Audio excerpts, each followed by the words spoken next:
co-author of the Turning to God's Word Bible study, You Shall Have No Other Gods, the book of Exodus. Today we'll be talking about lesson 2 of our study, which covers the book of Exodus, chapter 2. Where we left off, we established the background picture of how things are going for the Israelites in Egypt. I've been calling them interchangeably Israelites and Hebrews, and will probably continue to. Their background ethnically is still Hebrew, from where Abraham came. They're forming into a new and self-contained ethnic group that is Israelites, as in descendants of Jacob, Israel. That word comes to mean yet other things later in the Bible, but here it is the descendants of Jacob. It'll be a long time before a portion of them come to be called Jews, from the name of Jacob's son Judah. That's also a long way. It's not correct to call them Jews yet. At this point, it is correct to call them Israelites or Hebrews, and you'll see both for a while. And I'll probably use both. I'll definitely use both. So at any rate, we established kind of the state of those people and the change of their relationship with the ruling powers in Egypt. And so we've sort of set up the problem. Now we need to start setting up the solution to that problem. This book, although it deals with the relationship of the people and Egypt, is not primarily about that, right? Even the name Exodus, it's about the road out of Egypt, not the fun times in Egypt. So we're leaving Egypt. The important thing is the identity of these people, but their immediate concern is the problem of the oppression in Egypt. The bigger picture, though, is about the relationship of these people with God and that being established. Toward both ends, getting them out of Egypt and establishing that relationship with God, we need something to begin moving the plot forward. This is new ground in the Bible, right? We've read a lot of things that happen later, and it's easy to know that God starts working through, usually one at a time, a small number of dedicated people that basically always one at a time, be it a judge or a prophet or his own son, or a king, or his own son. That's the thing God chooses to do, which is, as the people get bigger, a fascinating thing to think about. This is the first time he's going to do that. And he's going to do that with Moses, which makes Moses an incredibly important figure in the history of these people. There wouldn't be these people as the people of God without Moses. Moses is like, you have like two equally important parts for these people to be the people of God. You have God, you have these people, and you have Moses, right in the middle of and mediating that. And you can't have these people be the people of God without all three of those things. And they all have the same level of importance, which makes Moses more like God in importance than an Israelite, and a huge, huge deal. So we have to do some groundwork on Moses. It is also worth noting, I'm sure the text supports this, but I'm going to throw out there something that may not be a super familiar idea to all of you, and is not how I have been used to thinking of Moses for sure. We tend to take who Moses becomes and read it back into who Moses starts as, right? So he becomes this paragon of holiness and humility and relationship with God that is almost unmatched in the history of these people and is just excellent. So if that's how he ends up, that must be how he started, right? So these things he does in the beginning must be holy, and we just don't get for some reason. Like, I'm just not understanding the holiness of Moses and how that leads him to do some of these things. And I think that's a mistake. I know that's a mistake for a lot of key reasons. Moses isn't the most likely candidate for the job he gets. He's the least likely candidate for the job he gets. We read back and we think, oh, he gets this job, so he's the most qualified for it. And he grew up in Pharaoh's household. We'll get to that in this lesson. So like that makes him better positioned to speak with Pharaoh and to intervene for these people. No, not at all. He is the worst person that God could have found to do this. And he makes the worst person he could find to do this into Moses. And that is really important for the role Moses serves, because he intends to take people who are in no way, shape, or form special and make them into something else. And it matters that the people, individual and as a group, that God relates to and acts on aren't special, because then God's glory and power is shown all the more in what he does through them. By every account, that seems to be God's MO throughout all the ages, even into today, right? So many of the saints talk about God chose me because I was the worst at this, or the worst for this, and God made me not that. And we're like, oh yeah, sure, you're being falsely humble, and like yeah, I believe that, right? Like, look at you, clearly you were always great, right? And we don't believe the person themselves who says I was awful and now I'm not, and it's because of God. And we hear this very holy person say that and think, gotcha, you were always super holy. And we have to do that because we have to create a distance between ourselves and these holy people, right? Because if them saying they weren't special is true, then there's no excuse for me not being as good or better than these saints. And that's their point, is all of us can be a saint and all of us can be Moses. If Moses can be Moses, then I can be Moses. And that is a very uncomfortable idea. So we like to create this view of Moses that he was always just so above me, so I don't have to worry about being held accountable to being Moses. And that's, I think, where that thinking comes in when we look at saints and when we look at the story of Moses. But it's not true. So we're going to focus here in the early days of Moses on how badly unqualified he is for the thing that he ends up doing, and how, as he builds his relationship with God, that changes.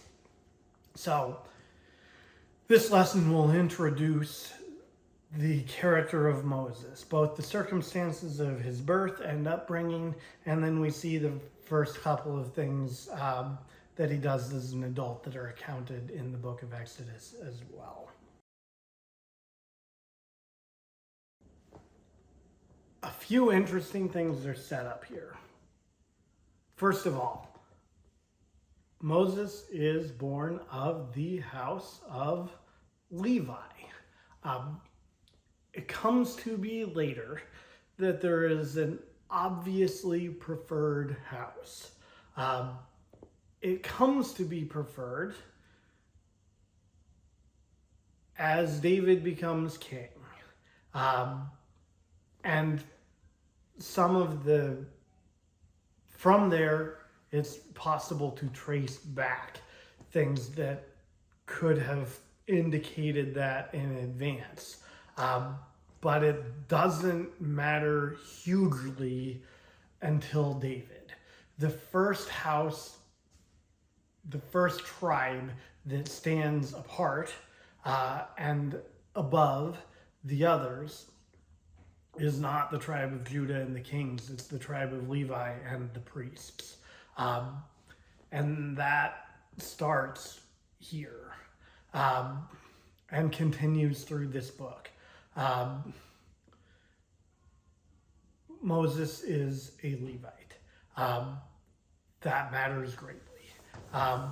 There's nothing in the birth order of Jacob's sons that gives precedence to Levi. This is, again, that matters, right? It's not the most likely. This is deliberately not the most likely. But because of Moses and some things that happen later, the Levites become the first tribe that stands out and is given special roles. And then they fail at that spectacularly, and then we have kings in Judah. But it's kind of the Levites had their chance to, if they'd have gotten it right and the priesthood had succeeded, we may never have had the kings and David. But of course, God knows what's going to happen, right? So there's no chance that was ever not going to happen, because this all marches inevitably toward Jesus, and that's the real point. But at any rate, the tribe of Levi are the stars of the book of Exodus, so we should get used to that. And it's not just because of Moses, although if you're running a draft and you get Moses on your team, you're going to be really happy, right? Especially as he becomes Moses, you're going to be really happy to have him on your roster, and it's going to help a lot. So Moses is a Levite. Keep in mind, as we're here, that there was just at the end of the last chapter a rule change around how male Hebrew babies were treated. Right? Pharaoh was initially trying to kill them through the intervention of the midwives who weren't doing that. And then he changed so everybody has to be involved. It seems like that's working generally better, but there was a point in time where Pharaoh wanted people killed and not everyone was getting killed. That matters, although it's not mentioned here, because Moses has an older brother. Who presumably slipped through before when the midwives were being lax, right? Because it's a big deal here that Moses doesn't have the ability to slip through, right? They have a male child and they're sure that he's going to die.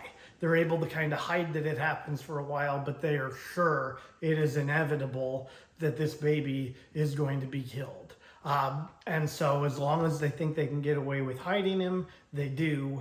And then when they don't think they can anymore, they have a plan to try to save his life, which is to put him in this waterproof basket by the river and wait and see what happens. Presumably in a place where they know hoity-toity Egyptians and possibly Pharaoh's daughter are going to come. They're putting him somewhere they think he'll be found that will give him an opportunity for a better life. But they're sure that he is going to be killed. And they were able to get away with not having their other son killed. Although Aaron's not mentioned here, Moses has an older brother, and that becomes very important. He also has a sister. So we know Moses has a family, and the members of his family end up being important, if in different ways, and not for a while. Aaron will really come back around and play kind of a pivotal role with Moses in a bunch of what happens. Moses' sister also continues to have a fair bit of significance even after this, and we'll get some mention elsewhere as well. She plays a less of a main role in the story of the book of Exodus, but this is a family that has a lot of heavy hitters in it, and we'll continue to see that. What we don't know for certain is if Moses' mom was sure this is where Pharaoh's daughter specifically would go, or just one of the more well-to-do Egyptians. But it does seem to have deliberately been a place where it's likely that someone of this sort would be showing up. And in case that didn't happen, Moses' sister was there as lookout, standing away and not pretending to not have any relationship with the kid, and just sort of around, which ends up being super relevant. It happens that the person who comes by is Pharaoh's daughter. And seeing the baby, a few things happen. One, she recognizes that this is a Hebrew baby. How does that happen? There is an incredibly strong likelihood that happens because this is a male child who's been circumcised. It's 3 months out. It would have happened a long time before that. There's no suggestion anywhere that the Hebrews had abandoned the practice of circumcision. It seems likely that that's still happening. And that would have happened to Moses, and that's how this is obviously a Hebrew baby. That's probably also a part of what is the division, maintaining the racial division, and B, why it is the male children that Pharaoh wanted to kill. There are many other practical reasons why that could be as well, but they're the ones who are clearly not Egyptian, and like markedly so. And so getting rid of Hebrew males gets rid of any notable physical difference between the peoples as well. So that could have been what he thought also. At any rate, that's probably how Pharaoh's daughter here is noticing that Moses is a Hebrew. She doesn't follow her dad's rule.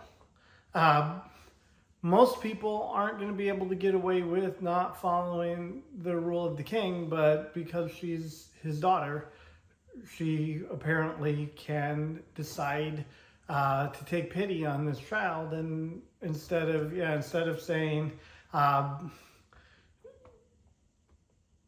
that she's going to do what dad wants, she decides she's going to take pity on the child and not only not kill him, but adopt him and raise him.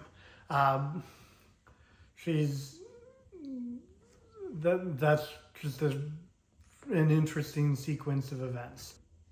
The fact that Moses' parents planned something like this and it worked out, there are so many things that had to go right? It's very possible that they just did something to give him a chance without knowing if it would work, right? If the wrong person finds the baby's going right back in the Nile without the basket. And the river's right there. And that's what Pharaoh said to do. Also, technically, Moses' mom carried out the letter of the law, right? Hebrew baby, throw him in the Nile. Okay, we're just going to make a waterproof basket, and then law observed. So maybe Pharaoh's daughter said, well, looks like they followed the law. I'm keeping this one, though. Whatever happened, it's interesting that they did technically follow the law, just only the letter and not the spirit. It's also like the odds that someone in Pharaoh's household would adopt this child are very slim. And then the young Hebrew girl who happens to be standing by, that we know is Moses' sister, says, I can find a Hebrew woman who can nurse this child you want to raise for you. Should I go do that? Well, for Moses gets a lot of credit for a still a girl at this point. This is a lot of pluck that Moses' sister is showing, right? Like, good for her. She's really on it. Like, this is the girl who's going places, right? Um, so many cool things happening so far in the book of Exodus, and all of the action, and except the stuff that Pharaoh is doing, is so far being driven by women, by the two midwives, by Moses' sister, by Pharaoh's daughter. So many of these things that change the relationship between, especially that govern life and death, but that lead to the changing of these people into the people of God, are precipitated and facilitated by heroic acts of women, in response to the very non-heroic acts of Pharaoh. It's only quite a lot later that Moses kicks into gear and gets with the program. And along the way before that, we see a very significant number in a short period of time of heroic acts of women, both Hebrew and Egyptian. So, Pharaoh's daughter agrees. Hey, it would be great to have a Hebrew woman to nurse my child. Why don't you go find one? And so Moses' mom is able to get paid by Pharaoh's daughter for raising her own child, who otherwise would be killed. That is a very good deal that they pull off. I didn't mention, but Moses' mom deserves credit along the list of those heroically acting women as well, and defying the wishes of Pharaoh and taking extraordinary measures to keep her son alive.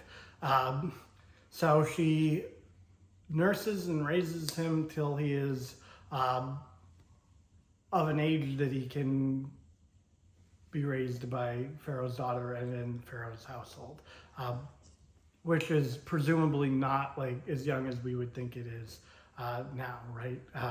We would think, oh, maybe, till you can sleep through the night. It's probably older than that. Yeah. Think, for the sake of argument, around the same age you would start sending a kid to some sort of school. Preschool or kindergarten is probably around the time they would have sent Moses to live with Pharaoh's daughter, presumably. And she names him Moses, which is, note, a name given by Egyptians and not by Hebrews, which names are such an important thing in the Old Testament. A name is somebody's identity. So the name, meaning-wise, is related to, we see, because I drew him out of the water, but it's also an Egyptian name. Moses is going to have an identity conflict for a while, built into his dual citizenship and feeling conflicted around that. And the fact that his name comes not from his mom, but from Pharaoh's daughter, is certainly a contributing factor to that, and kind of shows some of where that priority seems to lie. But he's clearly Hebrew as well. So, conflicted identity in a situation where everybody is clearly in one camp or the other, right? Everybody is either Hebrew or Egyptian, not both. And so Moses being both means he's neither, right? Because neither group is going to accept somebody who's both. So we'll see, but it puts Moses in a really hard spot, that he has so much difficulty trying to reconcile. For that and other reasons, he eventually just skips town and decides to be done with all of it, because he can't walk the line. until God has other ideas. Anyway, we'll see that in this lesson, so I don't need to, we'll get there when we get there. Speaking of Moses' identity crisis, he is a Hebrew. He grew up in Pharaoh's household. There's no chance, by the way, that he's in line to inherit the throne, right? Like, he just happens to be in a good family, but he is not even close to in line to actually take any kind of meaningful political office. Yeah, it's more a matter of wealth and proximity to influence that he would have, but like all of that power, lineage, all of that is passed from male heirs, right?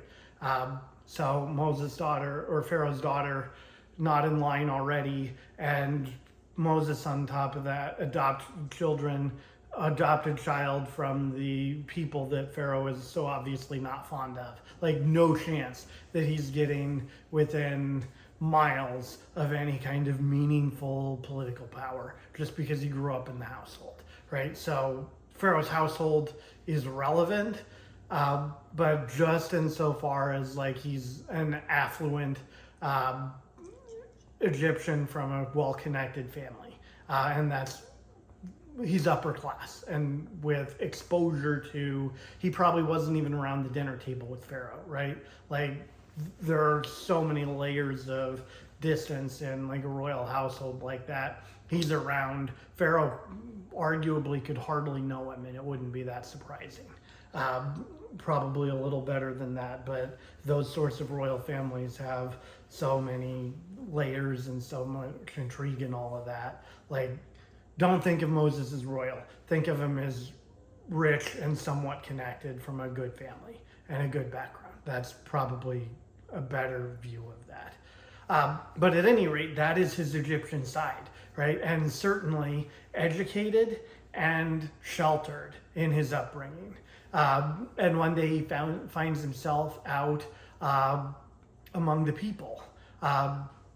He went out to his people and looked at their burdens. This is apparently a thing that he hadn't done. But he's curious, right?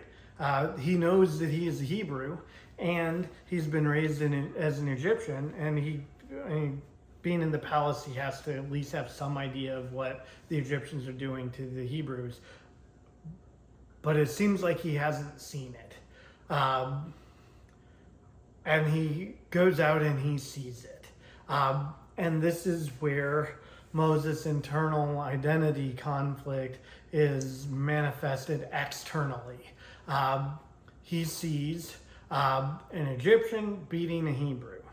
Moses being both an Egyptian and a Hebrew, and an Egyptian raised at least in the palace with the guy who's the one overseeing the beating and oppressing of the Hebrews.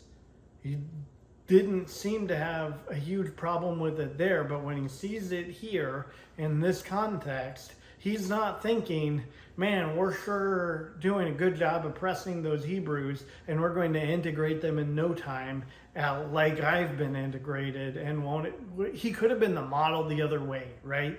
He could have been the model for integrating Hebrew into Egyptian and been the poster child for that. Instead, he's the poster child for let my people go. And this is where that decision is made, right? He sees the conflict, his internal conflict made manifest externally, and he says, I'm a Hebrew, this isn't right. And he kills the Egyptian. Also not right. As he will later communicate from God, thou shalt not kill is a thing. It's not yet like carved in stone as a thing, but it's a pretty extreme overreaction, right? There are ways that he could have stopped, especially him, could have stopped an Egyptian beating a Hebrew without killing the Egyptian.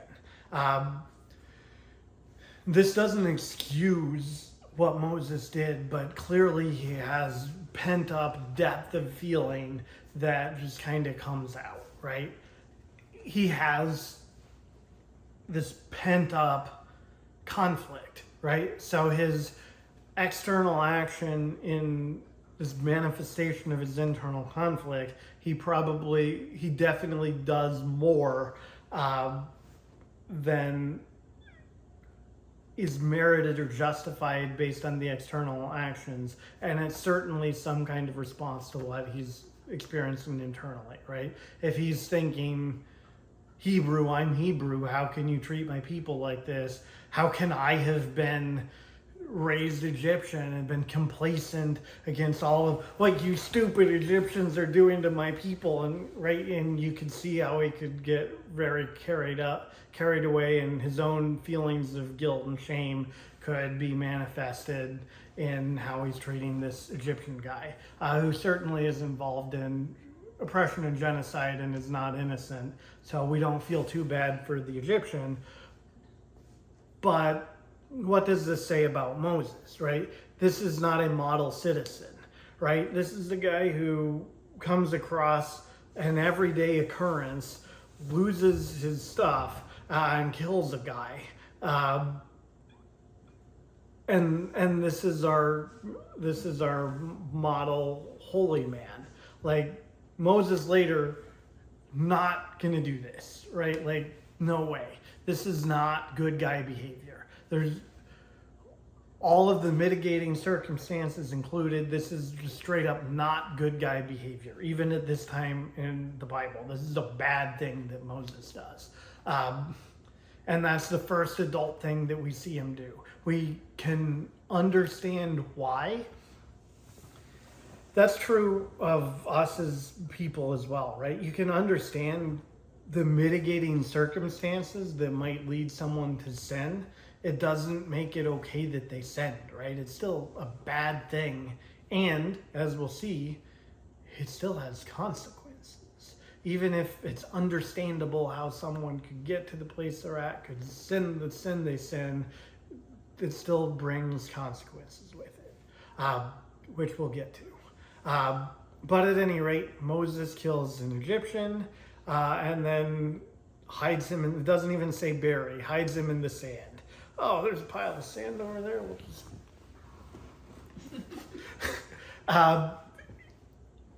he's not trying. It doesn't seem like he's trying very hard here. And we know that there are witnesses. There's at least the Hebrew witness that he doesn't do a very good job of shutting up either. He does not do this well. Like, not only is it a bad thing that he does from a moral point of view, but he does it really badly. He's not good at crime either. He's not good, and he's not good at crime. It's a bad situation for Moses. Like, it's easy to make light of, but this is a life-changingly bad thing that he does, as we will see. More evidence that he's a bad criminal. Like, he returns to the scene, essentially returns to the scene of the crime the next day, right? Like, he's treating it like nothing happened and nothing is wrong. And he just strolls right back out to where the Hebrews are the next day, when by every account, he was potentially there for the first time just a day ago. This time, he sees two Hebrews struggling. Note the difference of the reaction.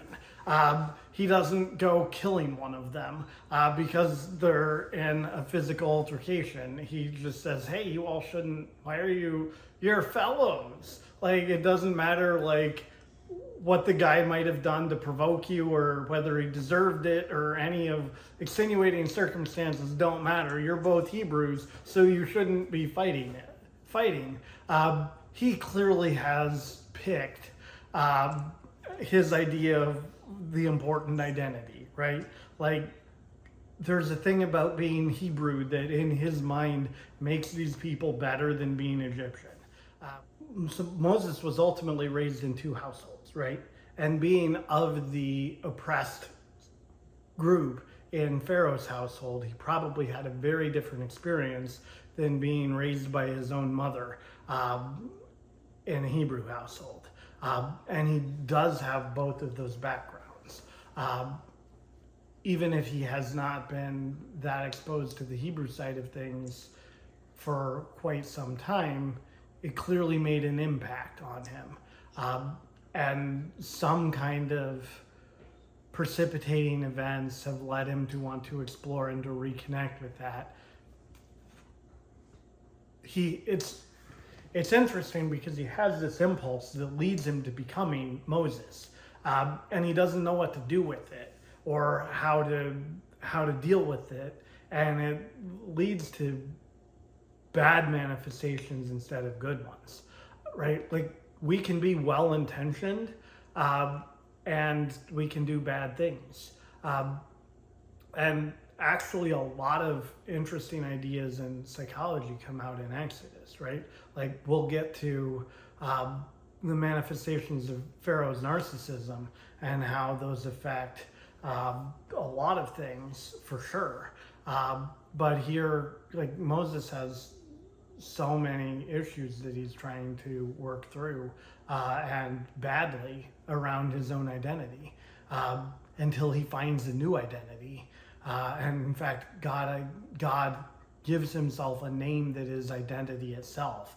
And that we'll get to that too, but that resonates with Moses, who has no identity, takes upon himself the identity of God instead of either Hebrew or Egyptian, and finds his solution to his identity crisis when he finds God. It's not in being Hebrew, ultimately, that he finds what he's looking for. It's in being God's, which is what being Hebrew was supposed to mean, but it didn't, right? Here he's facing rejection by Hebrews and Egyptians, which, I mean, that's what they do, right? They mock him. He's trying to fit in and be like, hey guys, let's not be against each other. And they're like, who are you? You're Egyptian, right? You're a prince of the Egyptians, and like, but you're one of us. Like, how did that happen? And why on earth should we listen to you? You're one of them, not one of us. When Moses was trying to say, I'm one of you, Moses feels like one of the Hebrews who are saying, no, you're not. And we're about to see the Egyptians are about to say, well, if you're going to kill an Egyptian, you're not us. You're not ours either. So Moses has effectively disenfranchised himself from both groups and belongs to neither, which is that manifestation of his internal conflict. But they don't want him either, is the point. They're not saying, hey, we could use you as an ally. They're saying, we don't want any part of you either. And by the way, it's common knowledge that you killed an Egyptian.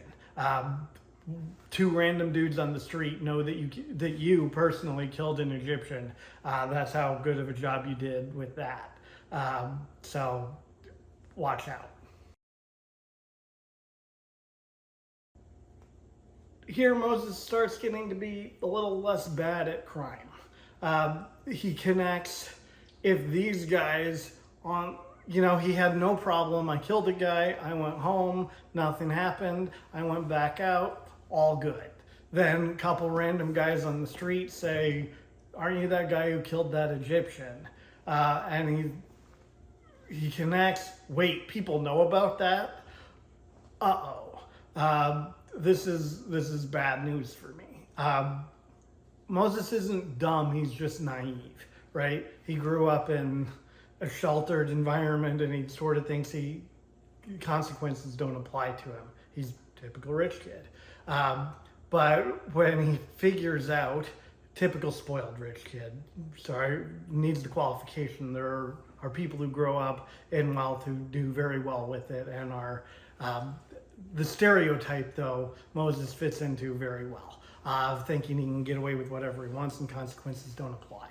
At the point that he realizes what he did is known, however, Pharaoh's going to have to act, right? You can't have Hebrews killing Egyptians, no matter what. And even if they did grow up in the palace, that doesn't fly. So Pharaoh's probably not overly attached to Moses, right? He's probably, even if Moses is by adoption his grandson, that's not going to override the idea that a Hebrew killed an Egyptian, and you can't let that slide, right? So Moses knows enough at this point to skip town. And again, not accepted by the Hebrews, no longer welcomed by the Egyptians. He has his internal identity conflict about which of these two things he is just blew up to the point that whatever answer he comes up with, he can no longer be either, or so it seems.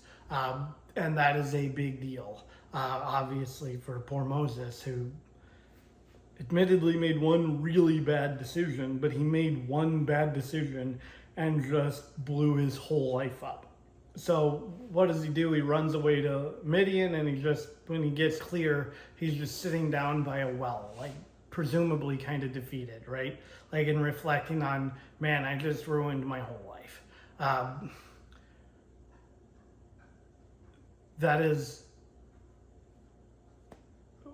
we've seen it in movies, but and TV shows, but we've all probably also had the odd moment where we have been in that spot as well, right?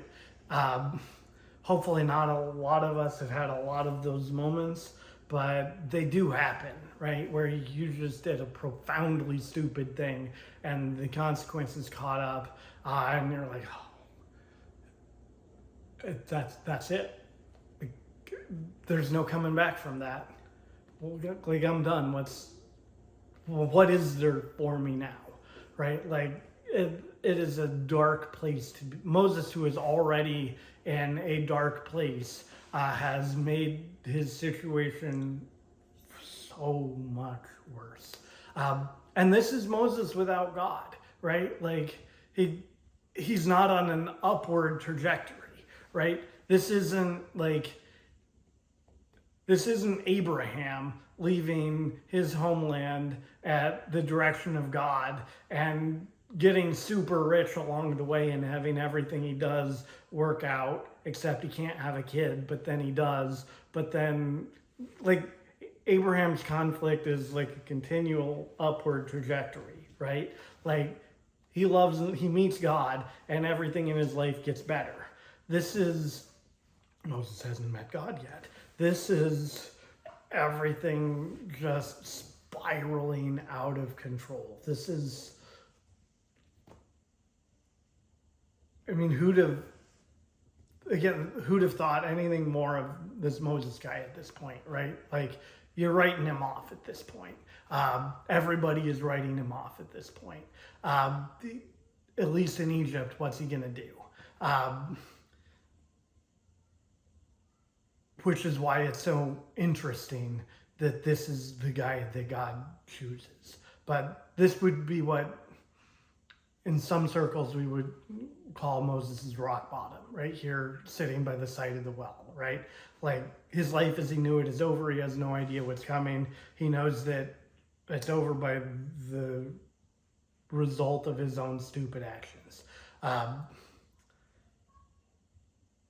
The neat thing that I'm going to foreshadow, because it's relevant at the point of rock bottom, is a very human thing to try to do at that point is to turn to God and to not be super sincere about it, right? Because you have that emotional arousal toward something has to change. And anything that can get me out of this situation I put myself into, I'll gladly,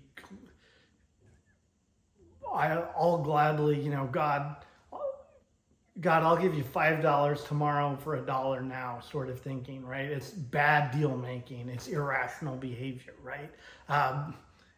We'll get more into it when we talk about how God gives signs later in the study as well. It's not the correct way to, and it's not how Moses isn't turning to God now either, but it's worth noting, like, we do, right? This is a time we think we can meaningfully turn to God, and it can be a conversion experience.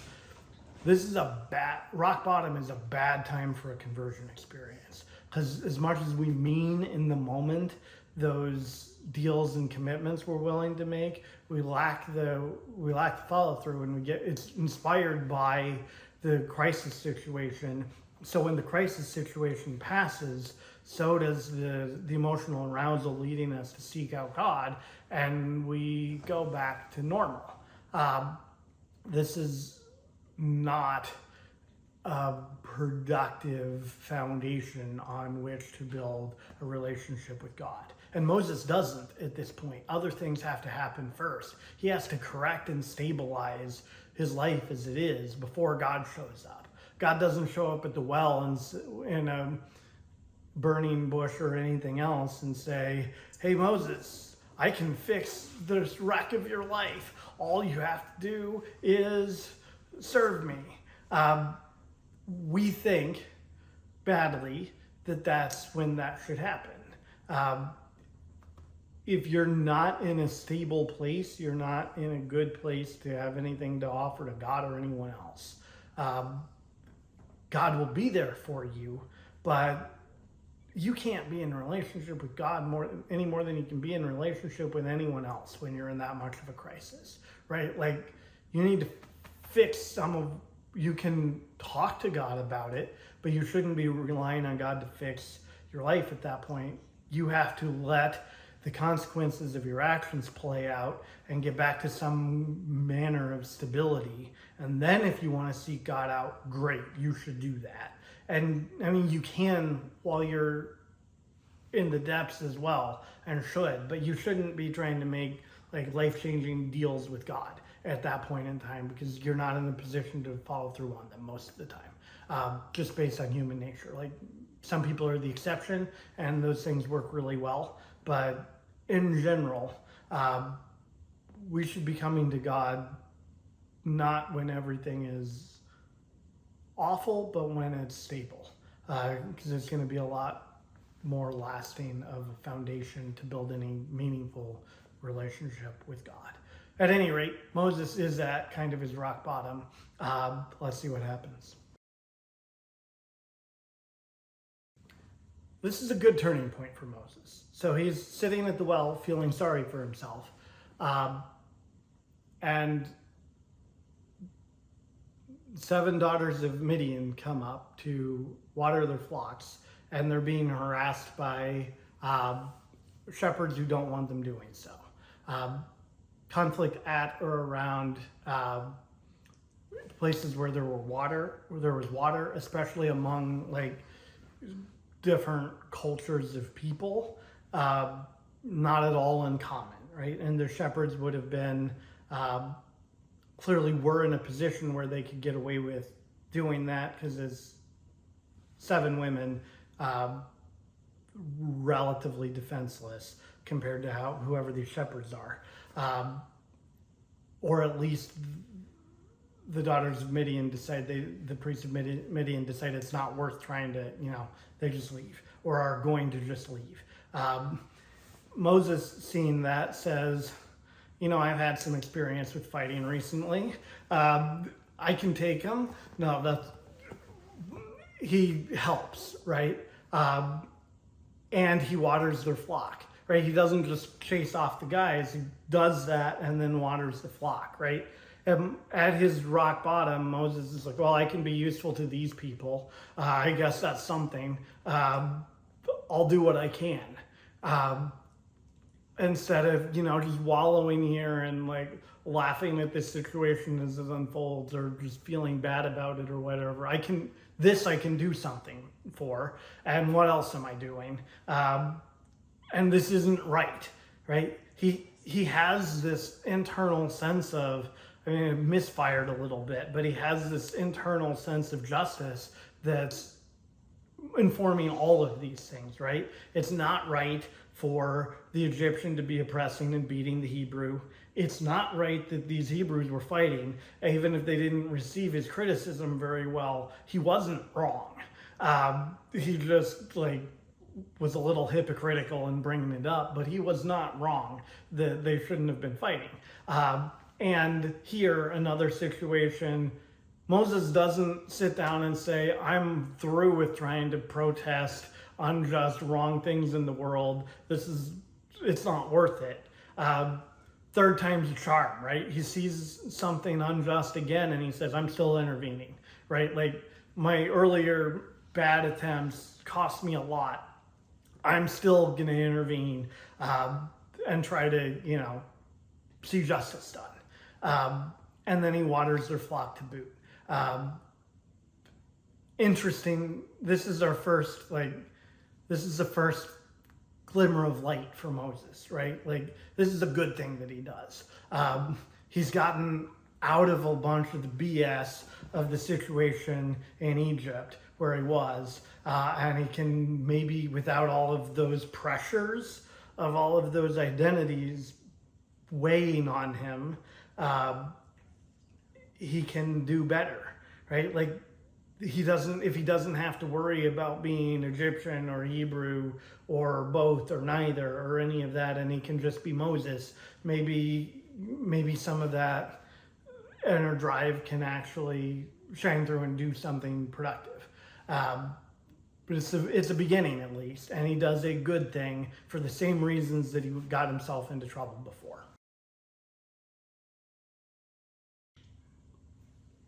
So the daughters of the priest of Midian take off back home without Moses. And their dad says, "You're early."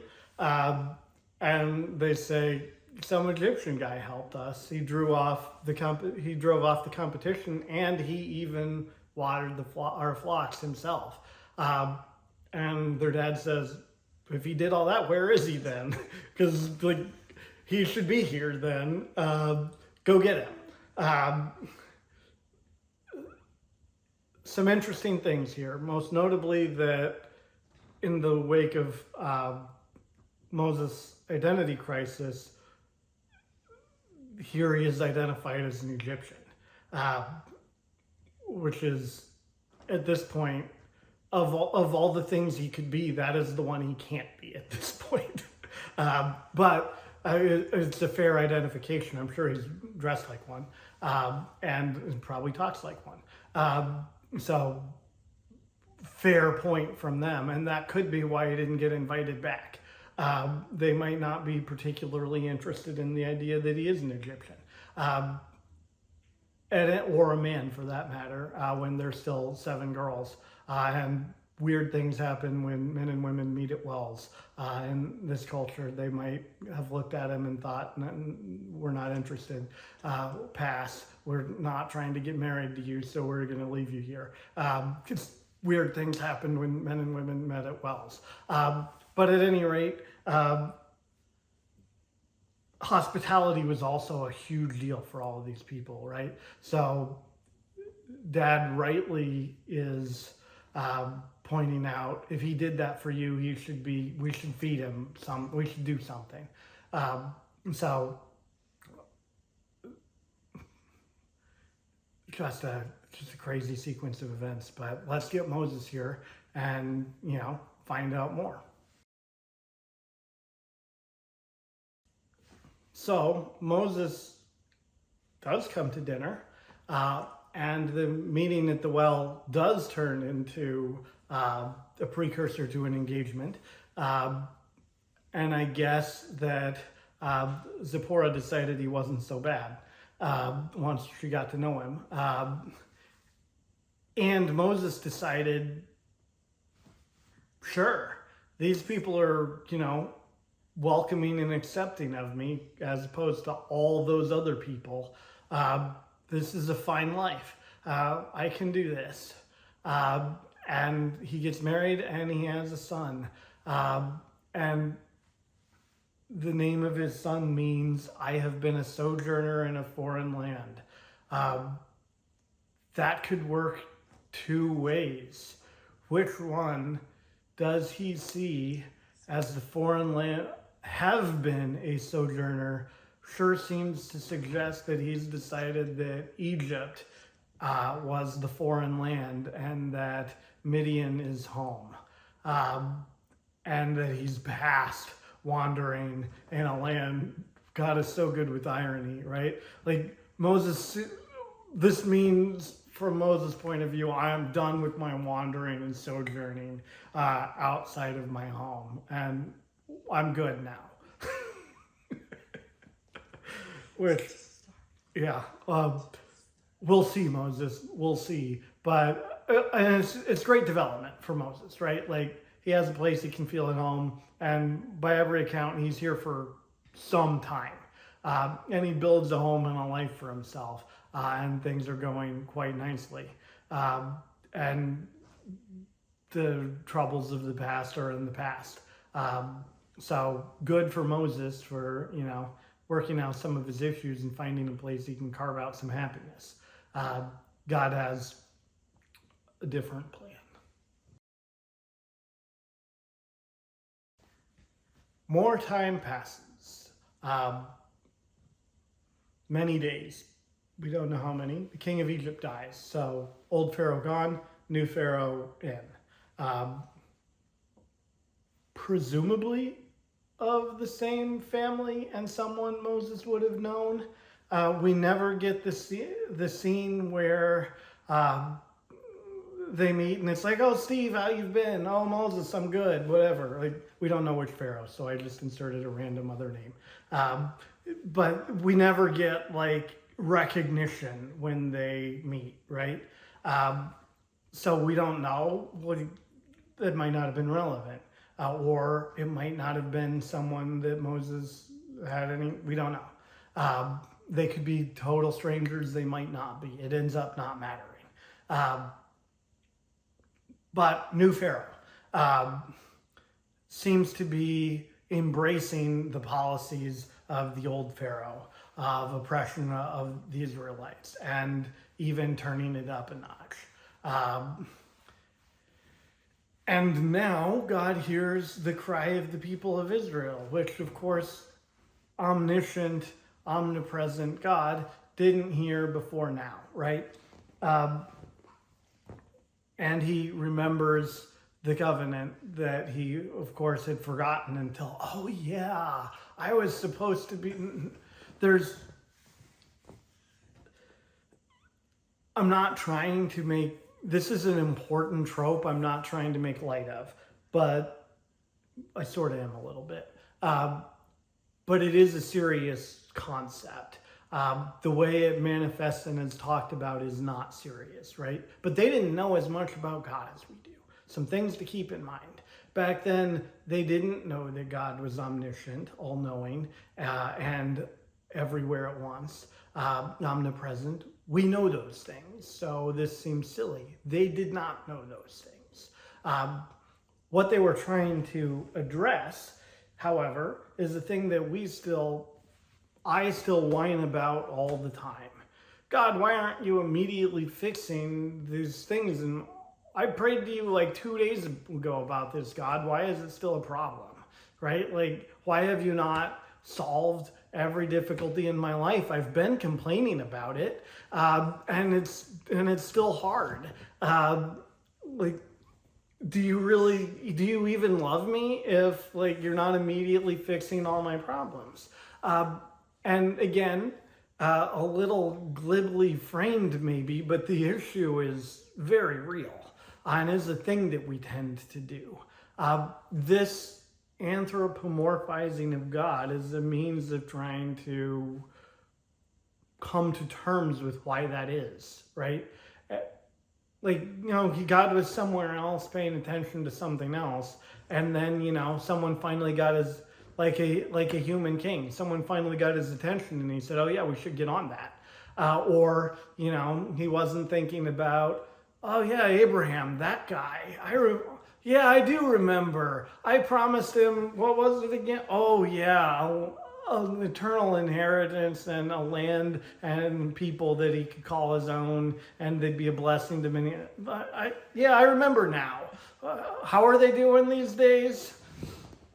Oh, that's not good. Okay. No, it's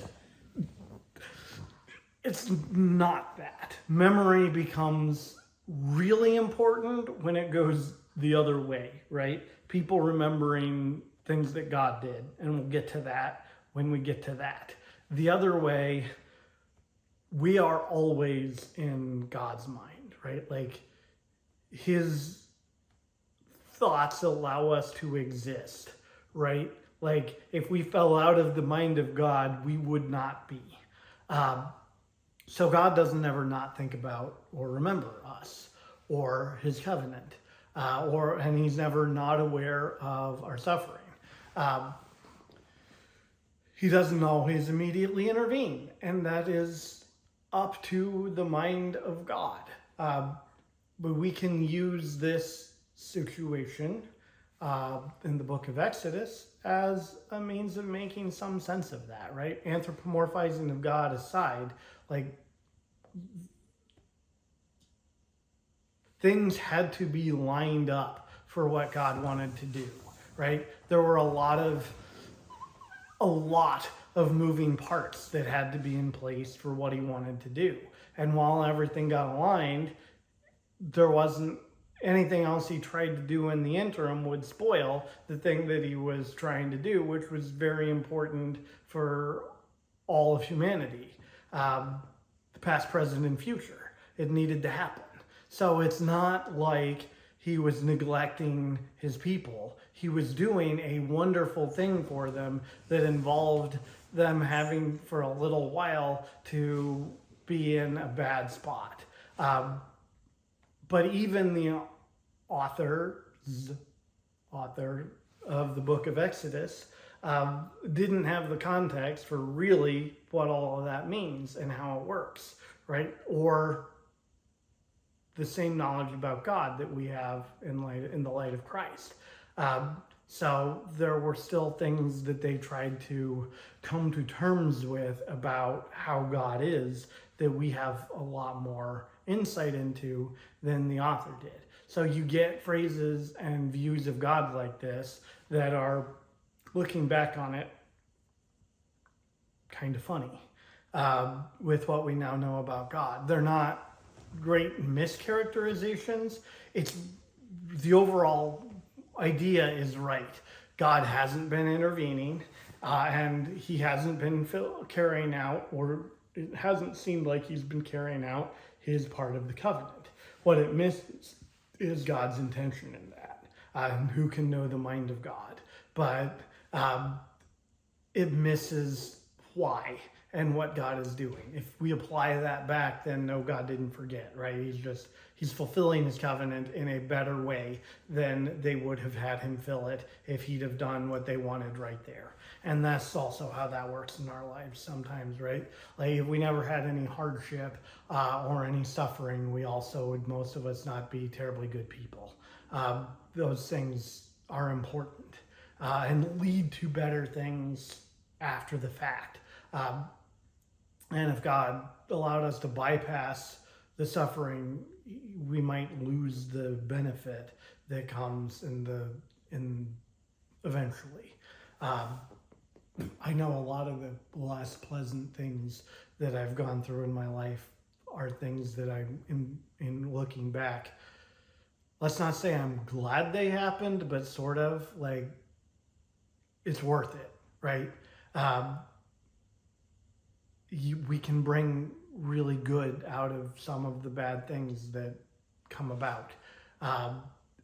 And if God listened to us when we said, deliver me from this bad situation I got myself into, or that just happened to me, maybe by answering that prayer, God would be doing us a disservice. And we don't know, right? Because who can know the mind of God? I think we're sometimes too quick to want God to solve all of our problems. And that's not what he's there for. And that's not what our relationship with him is for. If that's how you're trying to use God, you're not doing relationship with God right. He's not a get out of jail free card to fix things that go wrong in our lives. He's there to have a relationship with and to grow in love with. And everything else is peripheral to that, and doesn't, like, if suffering some in our lives makes us better able to embrace humility and love of God, then we should be doing that suffering. Like, the value of that suffering is like infinite in benefit versus very finite in cost. It's a cost benefit that anybody should be thrilled to take. Why would God spare us from that. It's good. We're bad at seeing it that way, admittedly. But there's a lot going on here with this idea, right? And we can see with the people of Israel, God does a very good thing for them, and it becomes so important that they have gone through this for all of what their future is. The same principle applies not just to the Israelites, but to all of humanity, right? Likewise, all of humanity was delivered to captivity and suffering and slavery, to sin. And likewise, did God forget for all those years that we were enslaved, or did he allow that till the circumstances were right to bring about something so much better from it in Jesus Christ? It's one of the core concepts of Christianity and of our relationship with God. It's a hard one to wrap our minds around. When people talk about the value of suffering, I think this is probably what they mean, right? Suffering isn't necessarily in and of itself valuable. It can be, but that can lead to some iffy thinking and practices as well. This is the way in which suffering can have value, right? It can lead to better things. That doesn't mean it's good to suffer. It's not. But it can nonetheless be good that we have suffered, even if it isn't good to suffer, because some good can come of it, right? God can bring good from evil. It doesn't mean the evil thing was good, just that God can make good out of even things that are bad. Lots of important distinctions in theology there that we're not going to break down in great detail here.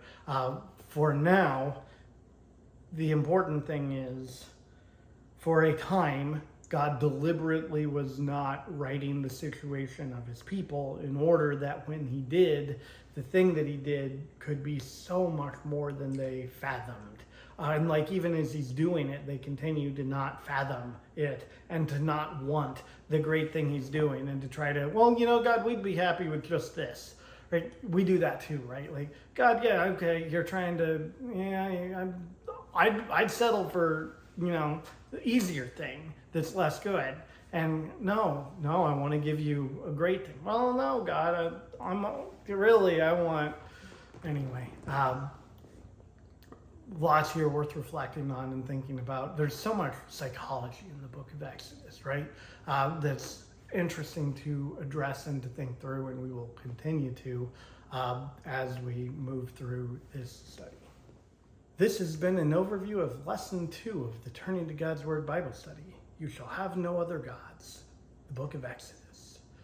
For more information, consult our written study and visit us online at turningtogodsword.com.